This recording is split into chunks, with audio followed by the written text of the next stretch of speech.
Nico Saliagas.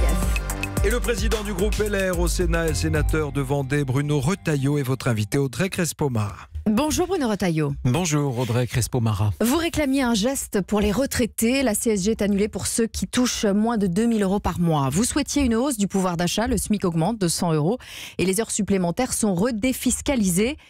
Mais comme vous êtes dans l'opposition, vous allez me dire que ça ne suffit pas ? Non, moi je pense vraiment que ces mesures, j'espère qu'elles vont apaiser les Français. Les gilets jaunes, bien sûr, mais au-delà des gilets jaunes, parce que les Français les ont jusqu'à présent beaucoup soutenus, à plus de 70%. J'espère que la crise va pouvoir s'éteindre, parce qu'on voit très bien que cette crise, elle fait naître de la souffrance sociale à cause d'entreprises qui vont mal. Elle fait naître aussi de la violence. Et il faut, et je le dis très solennellement aujourd'hui, sortir de cette crise. Reprenons les mesures. Supprimer la CSG pour les retraités qui touchent moins de 2 000 €, c'est une bonne décision.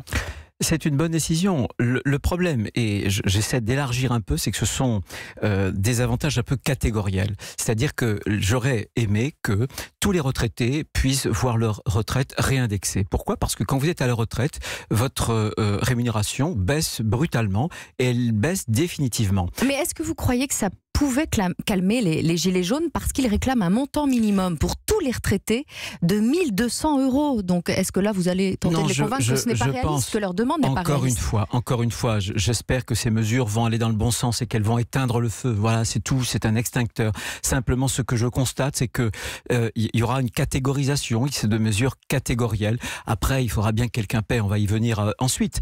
C'est de la dépense publique. Ça fait plus d'un mois que vous soutenez les Gilets jaunes, dont la première revendication était la hausse du SMIC. Et quand le président augmente le SMIC, vous dites que vous êtes contre. C'est pas un peu contradictoire ? Je n'ai pas dit que j'étais contre. Vous étiez contre l'augmentation du SMIC. Mais il n'augmente pas le SMIC. Il augmente la prime d'activité. Donc c'était non pas à la charge des entreprises, mais de la Sécu, donc de l'État. S'il vous plaît, parlons précisément. C'est ça le problème. Ne soyons pas dans le flou. Le gouvernement est dans le flou. Emmanuel Macron était dans le flou hier ? Pourquoi étais-je contre le SMIC ? Je le suis toujours contre une augmentation du SMIC parce qu'on sait que ça détruit l'emploi des plus fragiles. Emmanuel Macron, hier, nous a indiqué qu'il allait augmenter la rémunération, pas en augmentant le SMIC. Il va augmenter la prime, en accélérant en réalité la progression de la prime pour l'emploi qui était prévue sur les 3 prochaines années. C'est ça qui est fait, c'est pas l'augmentation du SMIC. Donc je ne suis pas en contradiction et je redis aujourd'hui que le pire, ça aurait été d'augmenter le coût du travail en France parce qu'on a un coût du travail très élevé qui détruit de l'emploi et on se fait tailler des croupières par d'autres pays européens. Bruno Retailleau, parmi les premières revendications des Gilets jaunes, la hausse du SMIC. Vous étiez contre. Le rétablissement de l'ISF, vous êtes contre. La suppression du Sénat, vous y siégez. J'imagine que vous êtes contre. Dans le fond, vous prétendez soutenir les Gilets jaunes alors que vous ne soutenez aucune de leurs principales revendications. Est-ce que ce n'est pas un peu contradictoire ? Mais ça n'est pas du tout contradictoire. Quel est le problème des Gilets jaunes ? Quel est le problème des Français ? Quel est le problème des classes moyennes ? C'est un problème de déclassement économique. Qu'est-ce qui se passe ? C'est que la mondialisation a totalement écraser les classes moyennes. La politique d'Emmanuel Macron, dans sa injustice fiscale, a fait plus puisque moins de 2% des Français ont empoché le maximum à travers un certain nombre de mesures fiscales. Donc il y a une grande injustice. Mais supprimer l'ISF, vous y étiez favorable, hein ? Non, supprimer les ISF. Vous seriez pour le rétablissement de l'ISF ? Non, je suis favorable. L'erreur ne consistait pas à supprimer l'ISF. L'erreur consistait à supprimer l'ISF en faisant payer par les retraités, par les familles, voilà, cette suppression. Quand les impôts baissent, ils ne doivent pas baisser pour quelques-uns les plus riches, ils doivent baisser pour tous, voilà. Vous m'avez compris, c'est sûr. Je vous comprends. Bruno Retailleau, après les annonces du président, donc vous nous dites que le mouvement de protestation des Gilets jaunes doit cesser les blocages et les manifestations pour devenir plus constructif ? Bien sûr, c'est ce que je vous ai indiqué. J'espère vraiment de tout cœur que ces mesures apaiseront et qu'on va pouvoir, il faut sortir de la crise. Voilà. Au moment où Emmanuel Macron fait un mea culpa et ouvre la porte au dialogue, vous dites donc aux Gilets jaunes qui ont prévu de monter à Paris samedi de ne pas venir ? Moi, je pense que... Est-ce que vous les appelez à ne pas venir, à ne pas monter à Paris? Bien sûr. Moi, je pense que on voit bien que à Paris, c'est un concentré de violence, mais aussi en province. Simplement, il faut qu'Emmanuel Macron, il a répondu aussi par un mea culpa, parce que je pense que dans la crise des gilets jaunes, des classes moyennes, il y a autre chose que le déclassement économique. Il y a une forme de dépossession culturelle, un cri existentiel. Il a d'ailleurs dit, voilà, j'ai pu blesser. Et on ne dira jamais ce que a fait comme ravage le goutte à goutte des petites phrases polémiques. Je pense que c'est important qu'il puisse le dire.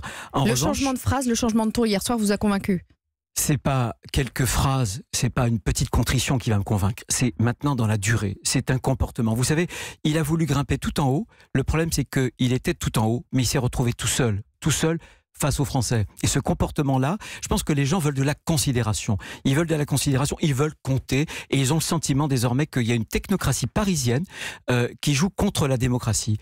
On leur vole finalement leur vote pour plein de choses. On l'a vu d'ailleurs à Notre-Dame-des-Landes. Il y a eu un vote, il y a eu un référendum, et on a fait l'inverse. Sur beaucoup de choses, on fait cela. Ça a été le cas pour l'Europe avec le traité de Lisbonne, jadis. Bruno Retailleau, vous reprochez à Emmanuel Macron d'avoir tardé à entendre la colère et la souffrance des Français. Est-ce qu'on ne pourrait pas reprocher aux Républicains d'avoir tout fait pour entretenir la colère des Gilets jaunes? Écoutez... On n'en est plus dans le partage des responsabilités. Je pense que le pays est dans un moment... Chacun a sa part de responsabilité, non? Écoutez, vous ne pouvez pas demander aux Républicains de ne pas être dans l'opposition. Je pense qu'aujourd'hui, pour les Français, il ne faut surtout pas qu'il y ait d'un côté Emmanuel Macron et de l'autre côté M. Mélenchon et Mme Le Pen. On a intérêt, la France, je crois, a intérêt à avoir une opposition républicaine et parlementaire. Donc on attise les braises pendant la crise et on appelle à l'apaisement en même temps. Ne me le dites pas à moi. Vous savez très bien quelle est ma ligne. J'ai toujours indiqué qu'on ne devait pas être dans une posture de critique pavlovienne, par réflexe. J'ai toujours dit que seul le débat d'idées comptait. J'ai toujours essayé de faire des propositions et je pense qu'après cette crise, il faudra faire des propositions parce que le problème, c'est que la France décroche. Le problème, c'est qu'il faudra baisser les impôts et que pour baisser les impôts, il faut baisser la dépense publique. Et là, on vient de faire 14 ou 15 milliards de dépenses publiques en plus. Donc, soit Bercy on annule... dit 8 à 10 milliards. Soit on annule... Oui, mais avec la semaine dernière, avec l'annulation des taxes sur les carburants, c'est à peu près 14 ou 15 milliards. Donc il va bien falloir trouver l'argent quelque part. Sinon, c'est tout le monde qui va payer les impôts. C'est que pour quelques-uns, il y aura des bénéfices et pour tous les autres, il y aura encore plus d'impôts. C'est précisément ce que les Français dénoncent. Bercy, vous citez Bercy. Selon le ministre des Finances, Bruno Le Maire, le mouvement des Gilets jaunes a un impact très négatif sur l'économie. La croissance de l'économie commence à ralentir. En tant que responsable politique, vous trouvez que c'est une bonne raison pour mettre un terme au mouvement? Il y a cette raison qui touche l'emploi, je disais souffrance sociale, et il y a l'autre raison qui est insupportable, ce sont les violences. Parce qu'aujourd'hui, il y a un problème, c'est qu'on ne peut plus manifester en France dans le calme. C'est terrible parce que le droit de manifester est un droit garanti par la Constitution. Donc il faut réévaluer notre arsenal. J'ai proposé au Sénat un texte Black Blocs pour faire en sorte qu'il y ait des poursuites judiciaires pour ceux qui sont masqués et qui agissent avec violence parce qu'on n'a pas les bons outils aujourd'hui. Merci Bruno Retailleau.